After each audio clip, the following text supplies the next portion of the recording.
Today, we're shifting gears a bit. We're moving away from the usual metrics and market talk. Yeah, we're diving into something, well, more human, actually. It's a really interesting story about Bill Gates. Exactly. One that involves, believe it or not, secret piano practice and vulnerability. That's the one. Our source is a story synopsis. It's from back in 2002 called Bill Gates' Secret Piano Practice and Family Harmony. Sounds intriguing already. It really is.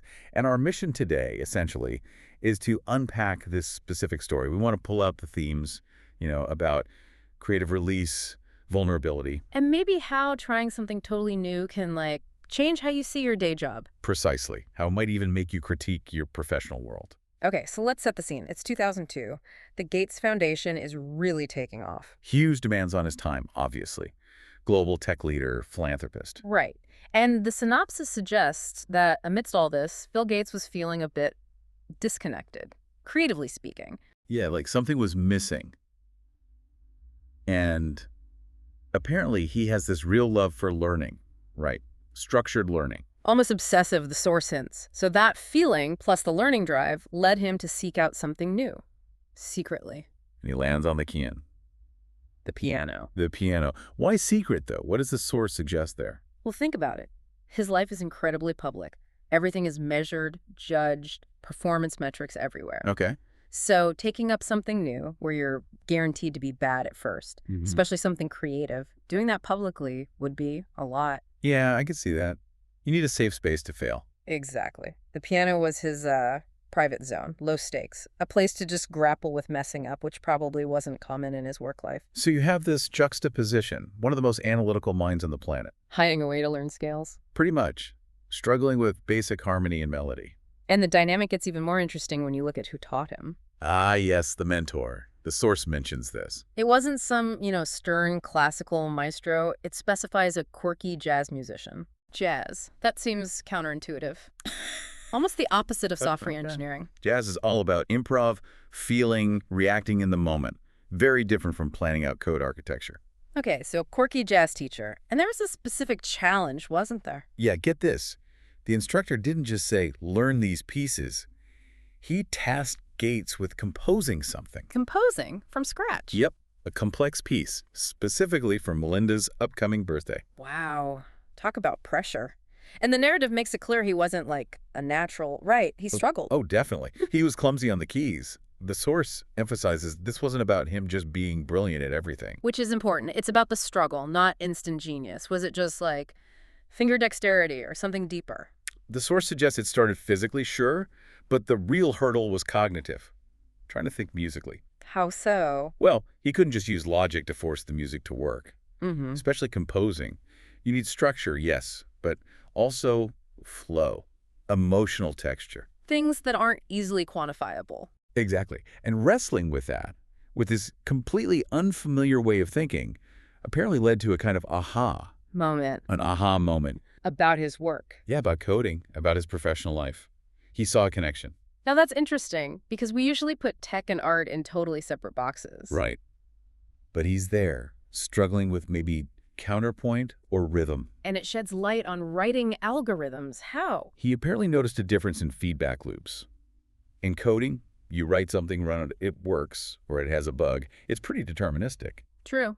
Pass or fail, more or less. But music. Yeah. It also needs incredible precision, right? Timing, structure, chords. But whether the result works, if the melody lands, if it has emotional impact, that's not deterministic at all. It's subjective. So coding rewards logic, efficiency, speed. And music forced him to value something else, maybe ambiguity, expressive imperfection even. Is that what the source implies? Pretty much. The logic, the structure in music, that's just the skeleton. Making it come alive needs passion, feeling, dynamics. So the synopsis suggests Gates realized, perhaps, that the same precision he used for debugging code, that was needed for harmony. But that wasn't enough. Right. Music also demanded this other thing. Maybe something he overlooked sometimes in the high-stakes tech world. The emotional drive, the humanity that makes a system or a piece of music actually meaningful. So code needs precision to work. And complex human stuff like music or maybe even leading a foundation needs passion to actually matter. That's a powerful connection. Precision and passion. The engineer meets the composer. And that synthesis, that's really key. For you listening, think about it.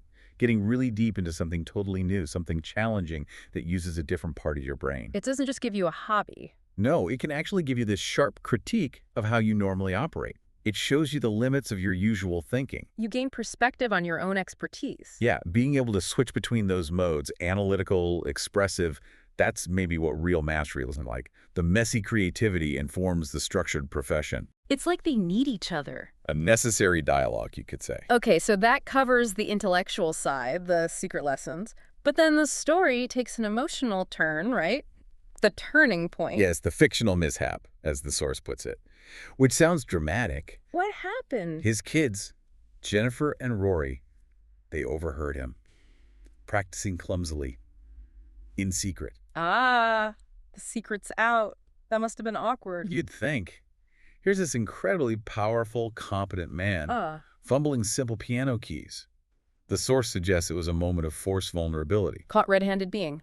Incompetent. Exactly. Kind of shattered that professional distance, maybe even within the family. Yeah. The armor just dropped. But it didn't lead to embarrassment or him stopping. No, quite the opposite. Instead of ridicule, it apparently sparked this spontaneous family jam session. A jam session? Seriously? How did that happen? Well, the source suggests his struggle kind of gave everyone else permission. Permission to show their own hidden talents, maybe. Okay. Because it turns out Jennifer had a great singing voice, and Rory was good at drumming. No way. So they all just joined in. Seems like it. It shifted everything. It wasn't about dad struggling with piano anymore. It became this shared, messy, fun thing they could all do together. Everyone was equally sort of exposed and creative. That's a fantastic insight. The leader showing struggle actually enabled others. It democratized the creativity. You know, it wasn't about performance reviews. It was about exploring together. A new language for the family almost. Nonverbal. And that leads right into the story's conclusion. Remember that piece he was composing for Melinda? For her birthday, yeah. Did he perform it? He did. A heartfelt performance. And the synopsis emphasizes it wasn't about technical perfection. Far from it, probably. But the intent was clear. Exactly. It was about the sincere emotional effort, this act of showing his work, his vulnerability, his passion. The source says it directly deepened his marriage and family bonds. You can see why that narrative would resonate. The source mentioned it connects with searches for Bill Gates' hidden talents. And definitely stories about vulnerability. People are drawn to seeing the human side, the risk-taking, in powerful figures. The willingness to look a bit foolish to learn something or to connect with someone. Absolutely.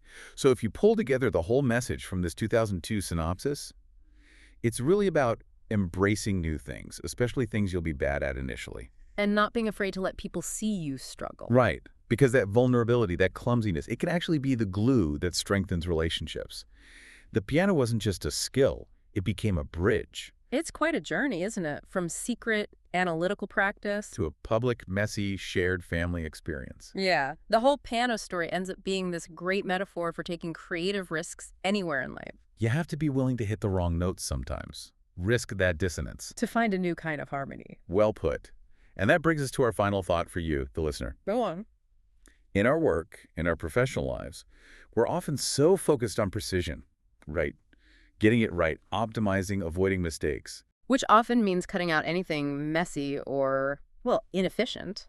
Exactly. Yeah. So the question is, where are you actively seeking out the necessary passion? The kind that comes from those messy, maybe inefficient, unrelated creative things. What unfamiliar instrument or skill or even just a different way of thinking might force you to look at your own world, your job, your systems, your relationships completely differently. Basically find your own quirky jazz musician. Something like that. Find them and maybe start practicing out in the open, see what happens.